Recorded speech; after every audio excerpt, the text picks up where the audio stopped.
Welcome back everybody to Indie Gamers. Today we are starting a new game called the Stanley Parable. This is an old game, it was released in 2013, 2 years ago. But we have decided to play it because it's an interesting game. You have choices just like in Life is Strange. And so we decided to do this game because we found it interesting. And so we also decided to record and upload it to our YouTube channel.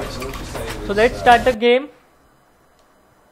It's loading, and if you're thinking that it's not like that, we will play an office going.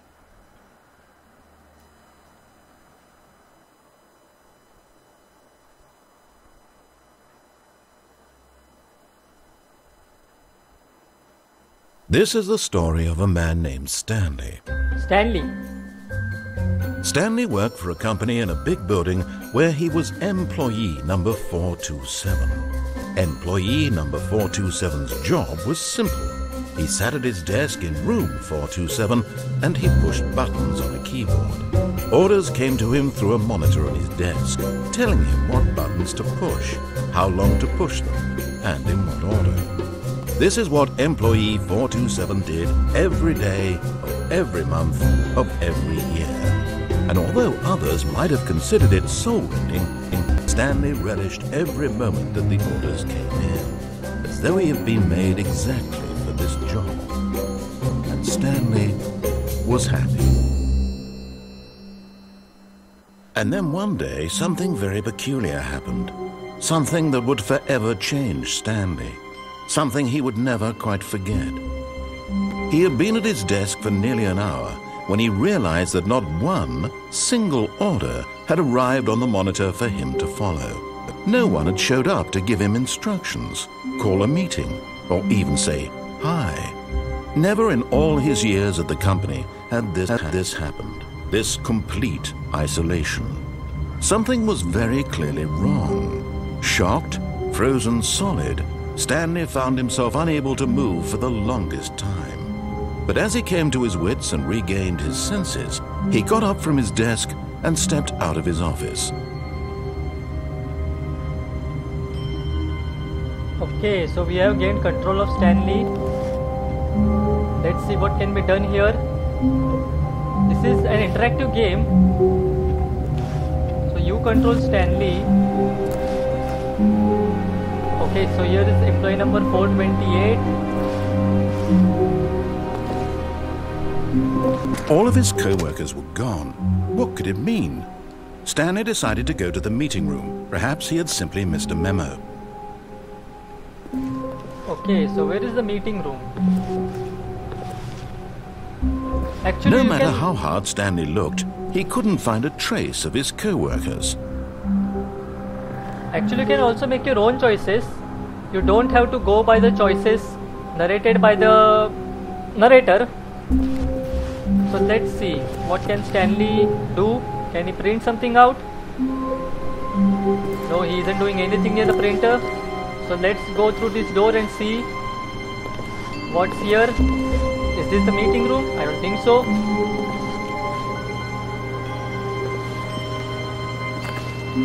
Is he operating this PC? No, he is not operating in any of the cubicles. This cubicle is off. So let's still proceed ahead. This computer is showing some sort of program, I think. The company's program.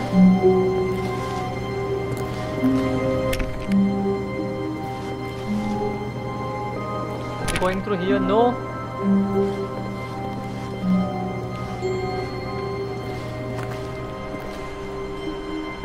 Nobody is here.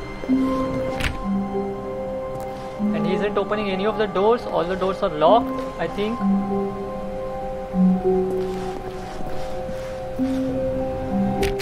No. When Stanley came to a set of 2 open doors, he entered the door on his left. Okay, so what should I do now? Should I go through the right door or the left door? Let's for a start follow the narrator's instruction. And we went through the left door as the narrator instructed us to.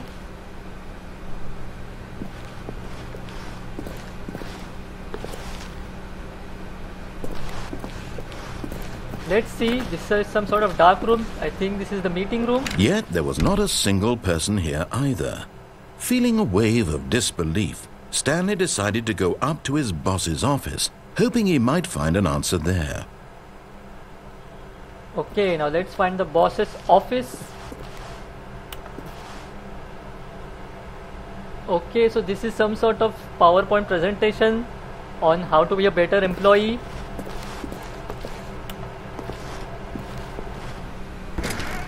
Does he go to the broom closet? Yes, he does. Let's see what can be taken from here. Stanley stepped into the broom closet, but there was nothing here, so he turned around and got back on track. No. There's always something. Let's see. Whenever the game's narrator... There was nothing here. No choice to make, no path to follow. Just an empty broom closet. No reason to still be here. No, I'm gonna check it out. Since you are so ruthlessly telling me to go out. It was baffling that Stanley was still just sitting in the broom closet. He wasn't even doing anything. At least if there was something to interact with, he'd be justified in some way. As it is, he's literally just standing there doing sweet FA. What the fuck is FA? Coming to a staircase, Stanley walked upstairs to his boss's office. Now let's do the opposite. Let's go down. This door is closed. Let's go down more.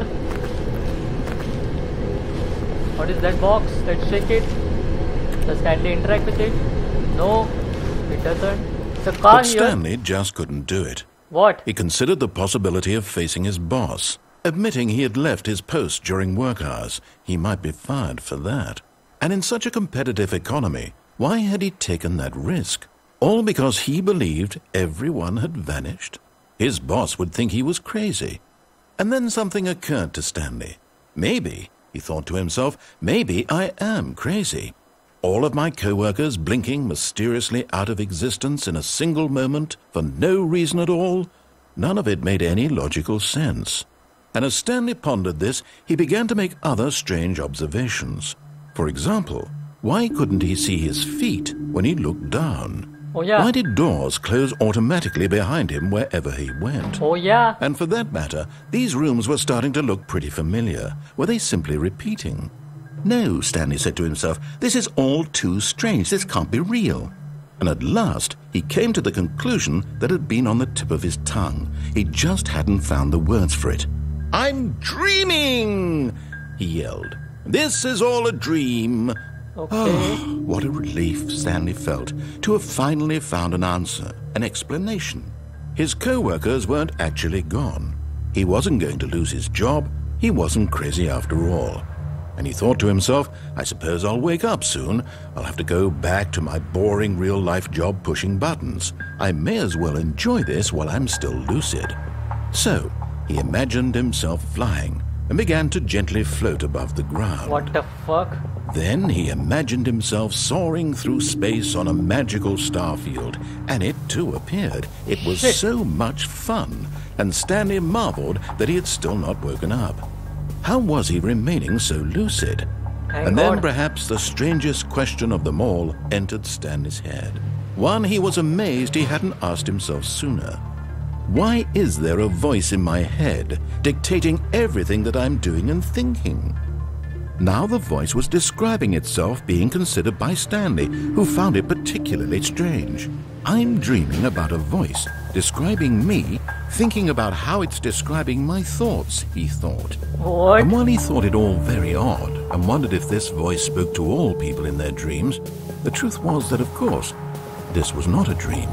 How could it be? Was Stanley simply deceiving himself, believing that if he's asleep, he doesn't have to take responsibility for himself? Stanley is as awake right now as he's ever been in his life. Now, hearing the voice speak these words was quite a shock to Stanley. After all, he knew for certain, beyond a doubt, that this was in fact a dream. Did the voice not see him float and make the magical stars just a moment ago? How else would the voice explain all that? This voice was a part of himself too, surely, Okay. if he could just... He would prove it. He would prove that he was in control, that this was a dream. So he closed his eyes gently and he invited himself to wake up. Oh shit. He felt the cool weight of the blanket on his skin, the press of the mattress on his back, the fresh air of a world outside this one.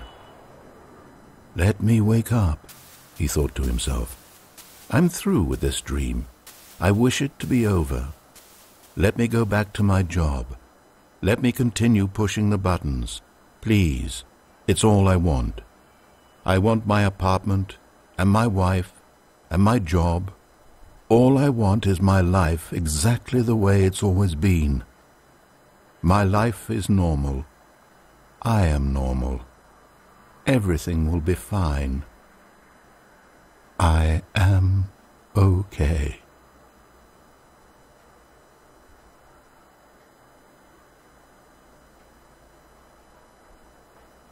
Stanley began screaming. Please, someone, wake me up. My name is Stanley. I have a boss. I have an office. I am real. Please, just someone tell me I am real. I must be real. I must be. Can anyone hear my voice? Who am I? Who am I? And he came through the And same everything door. went black.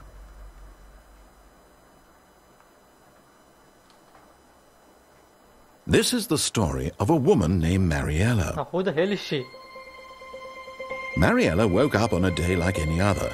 She arose, got dressed, gathered her belongings, and walked to her place of work. But on this particular day, her walk was interrupted by the body of a man who had stumbled through town talking and screaming to himself, and then collapsed dead on the sidewalk. And Oh, although shit. she would soon That's turn to go Stanley? call for an ambulance, for just a few brief moments she considered the strange man. He was obviously crazy. This much she knew. Everyone knows what crazy people look like. And in that moment, she thought to herself how lucky she was to be normal. I am sane. I am in control of my mind. I know what is real and what isn't. It was comforting to think this, and in a certain way, seeing this man made her feel better. But then she remembered the meeting she had scheduled for that day. The very important people whose impressions of her would affect her career, and by extension, the rest of her life. She had no time for this, so it was only a moment that she stood there, staring down at the body. And then she turned and ran.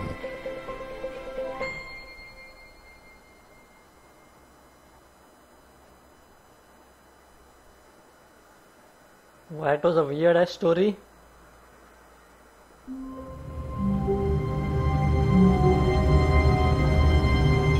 Okay, so I'm back in my office. Can I interact with my computer? No. So that was the wrong. All of his co-workers were gone. What could it mean? Stanley decided to go to the meeting room. Perhaps he had simply missed a memo.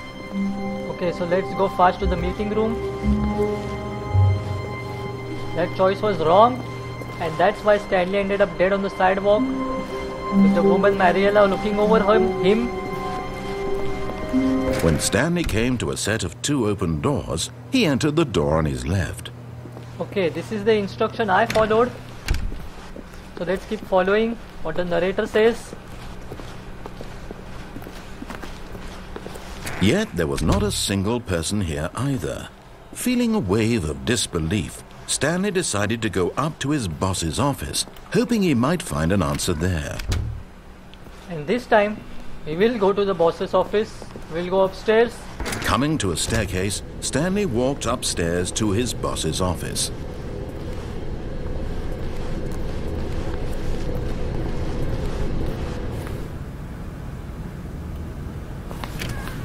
Is this his office? I think this is it. Stepping into his manager's office, Stanley was once again stunned to discover not an indication of any human life. Shocked, unraveled, Stanley wondered in disbelief who orchestrated this, what dark secret was being held from him.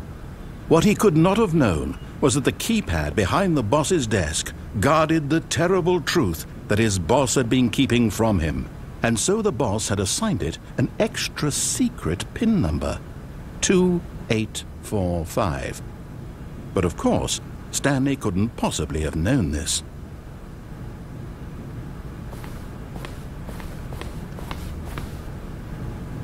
Okay, so let's type in that number. Stanley just sat around, yet incredibly, by simply pushing random buttons on the keypad, Stanley happened to input the correct code by sheer luck. Amazing. He stepped into the newly opened passageway. And where is that passageway? Okay, here it is.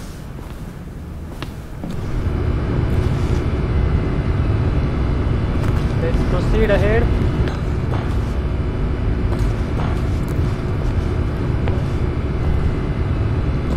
Let's explore this floor first. Is there anything to be explored? No, everything is dark here. So let's go in the elevator and let's see if it goes down.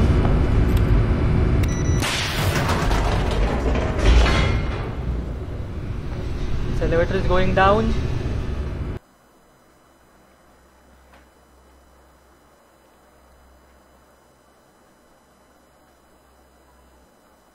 I have once again decided to not follow the narrator's instruction. Descending deeper into the building, Stanley realized he felt a bit peculiar. It was a stirring of emotion in his chest, as though he felt more free to think for himself, to question the nature of his job. Why did he feel this now, when for years it had never occurred to him? This question would not go unanswered for long. Okay, so I'm stopping here today. We'll continue tomorrow. I will request you to subscribe to our channel.